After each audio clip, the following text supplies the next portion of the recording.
Hello, bonjour. It's Jennifer, your French teacher in the south of France, and today we're going to talk about the French relative pronoun dont.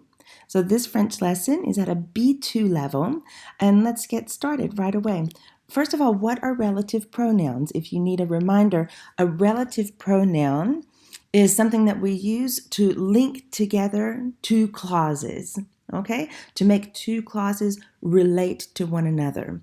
And so the whole reason why we use relative pronouns is to avoid repetition, just like any other pronoun. So when you think of relative pronouns, you may think, oh, what's that? And then you see this little list. Oh, yes, I've seen those before. There are 5 of them in French. You have dont, lequel, où, que, and qui.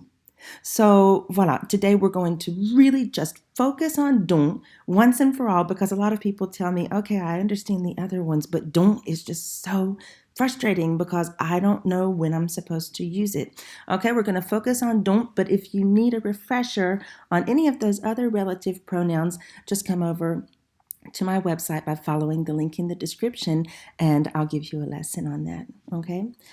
So dont, when do we use it?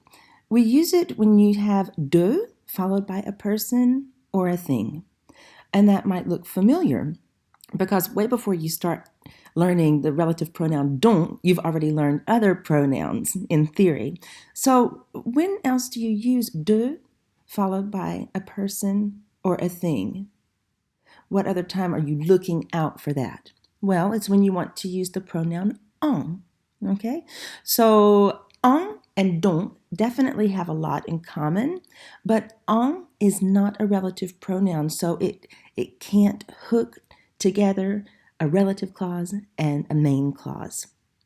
All right, so another thing to keep in mind when we talk about relative pronouns like dont is that they're really necessary in French, but often they're optional in English. I'll show you what I mean in the examples.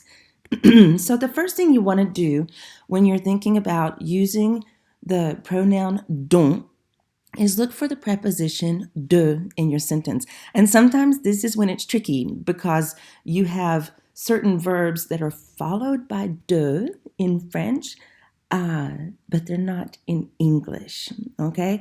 And you're like, well, how am I supposed to know that there's a de there? Well, after today's lesson, you're definitely at least going to have a handful of expressions that you know are followed by de. In fact, I'm going to show you 12, okay? So, but look at this example. I've got 2 sentences. Voici mon ami and je te parlais de mon ami. D'accord? So if I say that, then I'm really sounding repetitive. It's like I'm saying, oh, here's my friend. I was talking to you about my friend. We don't want to do that. That's why we're going to use the relative pronoun dont to hook these 2 sentences together. Okay, let me show you what I mean by that. Voici mon ami. Je t'ai parlé de mon ami. And so dont is going to be the solution to this repetitive nature of these 2 sentences. Instead, we're going to say, c'est mon ami dont je t'ai parlé. C'est mon ami dont je t'ai parlé. You see how that happens? Now, instead of having 2 sentences, the de disappears and the dont connects them together. Now, let's look closer at what that means. Okay, remember that the preposition de is essential. This sentence up here that I showed you, je t'ai parlé de mon ami. You have to have the de there, okay? It doesn't look like the de is here anymore when I say voici mon ami dont je t'ai parlé. But in fact, the de is not really gone. It's just been replaced with dont. Okay, so what does this mean? Here is my friend of whom I was speaking. If it helps you to think of it real in literal terms, you can throw in of whom. Although I would probably say in English, here's my friend who I was speaking to you about. Okay, but you see how you just can't translate that directly word for word? It's because, of course, French and English grammar just don't always work the same way. Okay, so here's my friend of whom I was speaking. Okay, so again, The de is essential. You can never get rid of your de, but you can also use the pronoun en to replace it, right? But as I told you earlier in the lesson, en cannot be used to link two clauses. So if I just had the sentence, je te parlais de mon ami, I was talking to you about my friend, then I could replace de mon ami with the pronoun en, right? And I could simply say, je t'en parlais. I was talking to you about him. D'accord? Let's have another example. Again, you're going to remember, always look for the preposition de. C'est un joli jardin. Je m'occupe de ce joli jardin. Okay, so here's an expression, and I'll show you this again in a little while. The verb s'occuper de, which means to take care of. Okay, you have to know that de is part of that expression, otherwise you will not know what to do to get rid of this repetition. Okay, we want to hook these two sentences together, get rid of the de, and replace it with dont. Watch how this happens. Remember, dont is your solution to repetition. C'est un joli jardin. Je m'occupe de ce joli jardin. C'est le joli jardin dont je m'occupe. C'est le joli jardin dont je m'occupe. You see how that works? And let's dissect it a little bit here. Remember, we're replacing de with dont. C'est le joli jardin dont je m'occupe. We could translate that in English like this. This is the garden of which I take care. Sounds so silly. Who talks like that? Nobody. But if it helps you to look at it like that, then you can. We would probably say, this is the garden that I take care of. Or, remember, like I told you, we could completely leave it out. In English, we might just say, this is the garden I take care of. That's more likely, isn't it? So you see this of at the end of the sentence in English. Now, I know that's not correct. You're not supposed to end a sentence with a preposition and all that. But the fact is, most of us do it, okay? It's sort of, you can do it and it doesn't sound just totally awful or anything. This is everyday spoken English. The difference between English and French on that level is that you will never, nobody will ever end a sentence with a preposition in French. Okay, it's not just because people are real particular in following grammar rules. It's because it's just not done.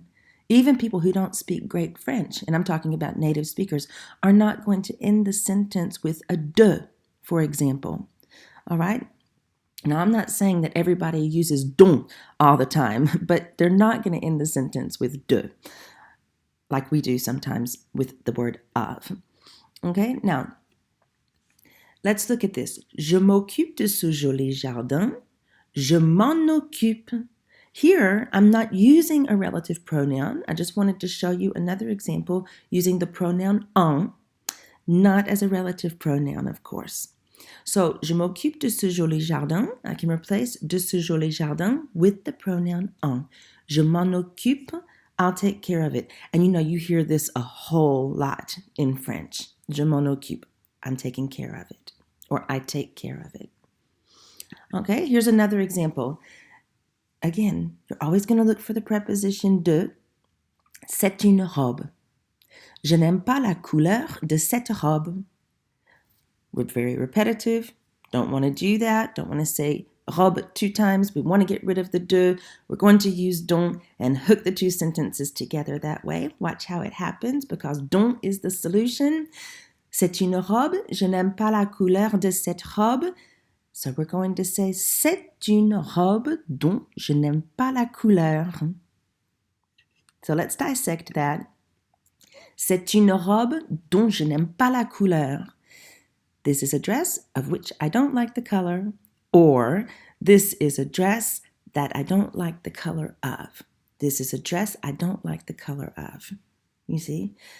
Now, instead of saying, c'est une robe dont je n'aime pas la couleur, you might be asking yourself, Jennifer, I don't know why I have to use dont right here. Why can't I just keep it simple? Why can't I just say, je n'aime pas la couleur de cette robe? instead of saying c'est une robe dont je n'aime pas la couleur. So this is a dress that I don't like the color of, as opposed to I don't like the color of this dress. Why can't it just be simple? So, of course it can. French can always be simplified, but you're watching this lesson because you want to know how to use donc. So let's put this into context. All right, let's just set up the situation and then I'll read it to you and show you in French. Let's imagine that you come over and you're my friend and we're looking through my closet looking for something to wear. And so we're obviously good friends. You're digging through my clothes and you tell me, tiens, c'est quoi cette robe? Je l'ai jamais vue. Tiens, c'est quoi cette robe? Je l'ai jamais vue. And so you're telling me, hey, Jennifer, what's this dress? I've never seen it. So if you tell me, hey, what's this dress? I've never seen it. And I tell you, I don't like the color of that dress. I'm not really answering the question. So you tell me, tiens, c'est quoi cette robe? Je ne l'ai jamais vue. And I tell you, je n'aime pas la couleur de cette robe. You might be thinking, well, you're still not telling me, you're not directly answering my question. You see what I mean? You're telling me that you don't like the color of it. But instead, if I say something like this, in this particular context, it's going to sound more natural. So we go back to the sentence, tiens, c'est quoi cette robe? Je l'ai jamais vue. And then I tell you, ah, ça, c'est une robe dont je n'aime pas la couleur. Si toi tu l'aimes, je te la donne. Tiens, c'est quoi cette robe? Je ne l'ai jamais vue. Ah, ça c'est une robe dont je n'aime pas trop la couleur. Si toi tu l'aimes, je te la donne. Okay, so now, hey, what's this dress? I've never seen it. Now I'm telling you, oh, that's a dress. I just don't like the color of it. If you like it, I'll give it to you. You see the difference? Again, I'm showing you this context so that you'll know why you can't just say, je n'aime pas la couleur de cette robe. If you've been asked the question, tiens, c'est quoi cette robe? Je ne l'ai jamais vue. All right? Why? Because it just doesn't sound like you're really answering the question. I hope that helped. Now, we're going to start looking at some expressions. And at this point, you really want to make sure that you have your lesson guide out. Okay, so you can take some notes and everything because I have a lot written on there, but there's also space for you to write your own notes. According to what I say during the lesson, write down questions that you have about the relative pronoun donc. And if you need to get that lesson guide, just follow the link down in the description below, okay?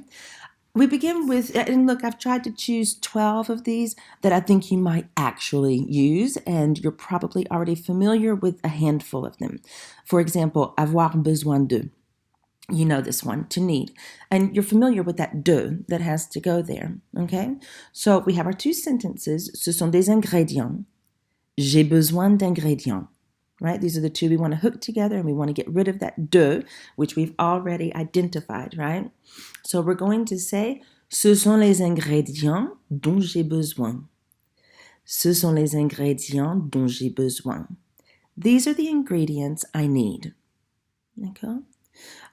If you're still sort of translating from English to French, if you're still kind of in that mode where you're doing that, I understand it's something everybody goes through. But you might forget to use donc.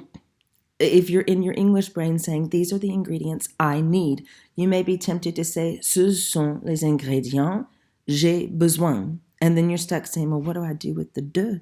I can't say, ce sont les ingrédients j'ai besoin de, right? I can't end a sentence with de in French. Here's your solution to the repetition, okay?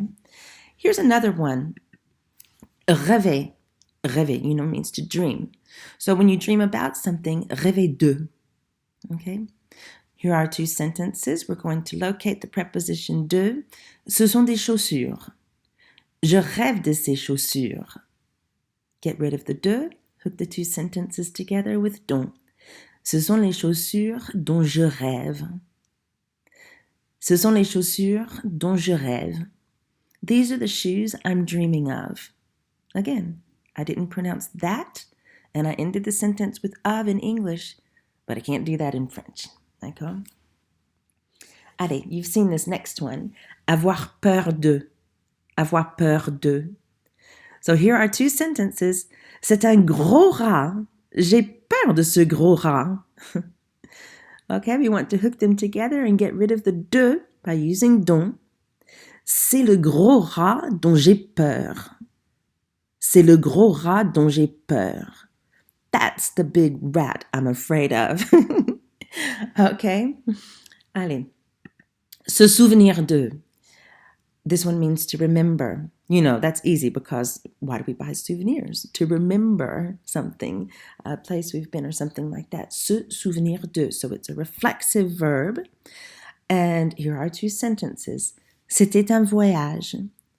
Je me souviendrai toujours de ce voyage. Get rid of the de. Hook the two sentences together with dont. C'était un voyage dont je me souviendrai toujours. C'était un voyage dont je me souviendrai toujours. See how that works? That was a trip I will always remember. English brain, that was a trip I will always remember. Don't forget that you need to hook that was a trip and I will always remember with a relative pronoun in French. Okay? Even though we don't have to in English. So that's se souvenir de. Look at this. Se rappeler de means the same thing. Se rappeler de. Again, it's reflexive. You see the verb appeler in there, which means to call. So rappeler means to recall or to remember. Our two sentences, locate the preposition de. C'est un vieux film. Je me rappelle de ce vieux film. C'est un vieux film. Je me rappelle de ce vieux film. Hook them together with dont. C'est un vieux film dont je me rappelle. C'est un vieux film dont je me rappelle. It's an old film that I remember. D'accord? Okay, here's one. Parler de. We saw this earlier in an example that I showed you. Parler de means to talk about. And just a reminder that we're replacing de followed by a person or a thing with the relative pronoun dont. You're not going to replace de followed by a verb with the pronoun dont. Okay, just want to make that clear. Locate the preposition de in our two sentences. C'est un moment difficile. Je ne parle jamais de ce moment difficile. So repetitive. So we'll fix that with dont. C'est un moment difficile dont je ne parle jamais. C'est un moment difficile dont je ne parle jamais. It's a difficult time that I never talk about. D'accord? Okay, here's another one that we also saw a bit earlier, and I told you I'd show it to you again. S'occuper de. S'occuper de. Reflexive. Don't forget the de. It means to take care of. So locate your preposition de in the two sentences. C'est un petit garçon. Je m'occupe de ce petit garçon. C'est un petit garçon dont je m'occupe. C'est un petit garçon dont je m'occupe. That's a little boy that I take care of. Okay, here's another one. Avoir l'habitude de. And I'm showing you these, guys. I really, really hope that you'll just memorize them. And in my mini course, I have lots of practice materials and resources to help you do that. If you can just, like a lot of my students, they've really got it. Avoir besoin de, they know it. And I noticed that. I was like, oh, the dont is easy with avoir besoin de because everybody knows avoir besoin de. Why not just give you a handful, exactly 12 of these to become very familiar with, and then you can do this, okay? Our two sentences. C'est un vieil ordi. Je n'ai plus l'habitude de cet ordi. So we want to hook them together with dont. C'est un ordi dont je n'ai plus l'habitude. C'est un ordi dont je n'ai plus l'habitude. So I don't know if you knew this expression, avoir l'habitude de, but it means to be used to something. So this means It's a computer that I'm not used to anymore. So you can shorten the word ordinateur to ordi, okay, if you want to. That's what people do. Voilà, avoir l'habitude de. Here's one you might not use all the time, but I just decided to give it to you anyway because it's useful. Se méfier de. Se méfier de means to beware of or to distrust. Remember, we're talking about people or things here. C'est une personne malhonnête. Il faut se méfier de cette personne. Okay, we don't want to repeat personne, so we get rid of de. Hook the sentences together with dont. C'est une personne dont il faut se méfier. C'est une personne dont il faut se méfier. So this is a person to beware of. Okay. Voilà. Allez, se moquer de. Se moquer de. This means to make fun of. You'll notice a lot of these are reflexive, right? You're probably saying, oh, shoot. Why are so many of them reflexive? Just like another level of difficulty. Well, it is a B2 level lesson we're in right here. So you can do it. And if you need to go back and practice your reflexive verbs, then, everybody needs to go back from time to time and look over things. That's okay. C'est un homme politique. Tout le monde se moque de cet homme politique. We've located our de, right, in these two sentences that we're going to hook together. C'est un homme politique dont tout le monde se moque. C'est un homme politique dont tout le monde se moque. He's a politician that everyone makes fun of. D'accord. Okay, so c'est un homme politique, and I translated that he's a politician. That's the difference between c'est and il est. Remember, when you have a determiner, like un, before a noun, you have to use c'est instead of il est. All right? Allez, on continue. Se rendre compte de. Reflexive. Se rendre compte de means to become aware of. Alors, c'est une erreur. Je me suis rendu compte de cette erreur. Right? We want to hook them together with dont to repeat, to avoid the repetition. C'est une erreur dont je me suis rendu compte. C'est une erreur dont je me suis rendu compte. It's a mistake that I became aware of. D'accord? So that is using se rendre compte, this reflexive verb, in the passé composé. Je me suis rendu compte, right? We have to use être as helping verb because it's a reflexive verb. One more, and yay, it's reflexive too. Se servir de. Se servir de means to use. You may have been using utiliser up until now, and you can still use utiliser, but I think that se servir de is more common in everyday spoken French, okay? Even though it's harder on a grammar level for us. I know that it is, but it's very, very common. So try to start using it if you're not already. C'est un couteau. Je me sers de ce couteau tous les jours. D'accord? Donc, c'est un couteau dont je me sers tous les jours. C'est un couteau dont je me sers tous les jours. So this is a knife I use every day. Or this is a knife that I use every day. Voila. So before I mentioned that you may want to grab your lesson guide and get it ready. It has all of the rules and examples on there. You can follow the link in the description below to find out how to get your lesson guide. And also, if you really want to practice and master the relative pronoun dont, then you need to sign up for my course because I've got, as I said, lots of practice resources and stuff. And sometimes it really is helpful just to take dont away from all of the other relative pronouns and focus on it, just one thing at a time. Okay, let me know your questions. Merci beaucoup et à très bientôt.